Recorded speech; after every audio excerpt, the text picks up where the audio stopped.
CBSE പോർട്ടലിലെ തകരാർ പരിഹരിക്കാൻ വിദഗ്ധ സംഘത്തെ ചുമതലപ്പെടുത്തിയിരിക്കണം. മദ്രാസ് IIT നിന്നുള്ള പ്രൊഫസർമാരും സാങ്കേതിക വിദഗ്ധരും സംഘത്തിലുണ്ടാകും. വിഷ്ണു പ്രസാദ്, വിഷ്ണു പറയൂ, എങ്ങനെയാണ് ഇടപെടൽ? പുനർമൂല്യനിർണ്ണയത്തിന് ഉൾപ്പെടെ വിദ്യാർത്ഥികൾ ഫീസ് അടച്ചിട്ടും ഫീസ് അതിൽ കളക്ട് ആയില്ല എന്ന് കാണിക്കുകയും അപേക്ഷ പൂർത്തിയാകാതിരിക്കുകയും ചെയ്യുന്നതായി നിരവധി വിദ്യാർത്ഥികളും രക്ഷിതാക്കളുമാണ് പരാതി ഉന്നയിച്ചിട്ടുണ്ടായിരുന്നത്. നേരത്തെ തന്നെ ഇതിന്റെ ഈ മൂല്യനിർണ്ണയത്തിൽ ഉൾപ്പെടെ ആക്ഷേപം ഉന്നയിച്ചതിന് പിന്നാലെ ഈ പുനർമൂല്യനിർണ്ണയത്തിലും സമാനമായ തകരാറുകൾ വെബ്സൈറ്റിൽ കണ്ടെത്തിയതിനെ തുടർന്നാണ് ഇപ്പോൾ വലിയ പ്രതിഷേധം വിദ്യാർത്ഥികളുടെ ഭാഗത്തു നിന്ന് ഉൾപ്പെടെ ഉണ്ടായിട്ടുള്ളത്. ഇതിന് തൊട്ടു പിന്നാലെ രാജ്യത്താകമാനം ഈ രീതിയിൽ വിദ്യാർത്ഥികൾ പ്രതിഷേധവുമായി രംഗത്തെത്തിയിരുന്നു.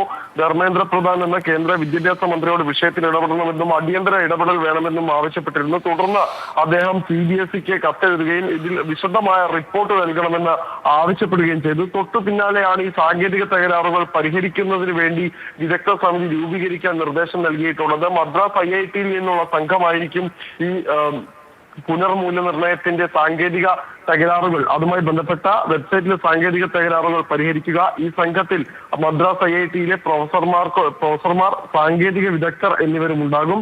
26-ാം തീയതി മുതലാണ് പുനർമൂല്യനിർണ്ണയം ആരംഭിക്കുന്നത്. 28-ാം തീയതി വരെ പുനർമൂല്യനിർണ്ണയത്തിനായി അപേക്ഷ നൽകുന്നതിനുള്ള സമയമുണ്ട്. പക്ഷേ ഇന്ന് വരെ ആയിരുന്നു ഉത്തരപേപ്പർ മൂല്യനിർണ്ണയം നടത്തിയ ആൻസർ ഷീറ്റ് ഓൺലൈനായി ഡൗൺലോഡ് ചെയ്യാൻ വിദ്യാർത്ഥികൾക്ക് സമയം അനുവദിച്ചിട്ടുണ്ടായിരുന്നത്. പക്ഷെ അവസാന ദിനത്തിലും അതിനും വലിയ പ്രതിസന്ധികൾ നേരിടുന്നുണ്ട്, അല്ലെങ്കിൽ സാങ്കേതിക തകരാറുകൾ നേരിടുന്നുണ്ട് എന്ന പരാതി രാജ്യവ്യാപകമായി ഉയരുന്നുണ്ട്. രതീഷ്,